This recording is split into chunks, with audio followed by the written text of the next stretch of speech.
கானா என்னும் ஊரில் ஒரு கல்யாணம் நடந்தது. அங்கே இயேசுவும் அவருடைய தாயார் மரியாளும் இருந்தார்கள்.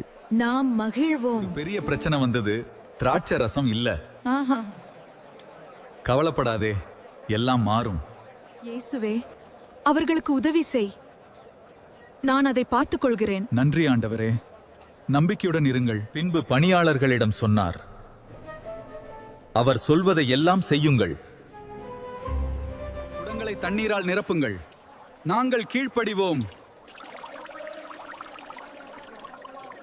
போதே தண்ணீர் திராட்சரசமாக மாறும். அற்புதத்தை பாருங்கள், அது திராட்சரசமாக மாறியது. ஆம், அது திராட்சரசம் தான். இந்த தண்ணீரை இப்போது பருகி பாருங்கள். இது திராட்சை ரசம். ஒரு அற்புதம் நிகழ்ந்துள்ளது.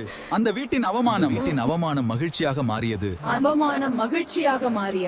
இது இயேசு செய்த முதல் அதிசயம். நம்பிக்கை வைத்தால் உன் வாழ்க்கையிலும் அதிசயம் நடக்கும். இயேசுவின் நாமத்தினால் ஆமென்.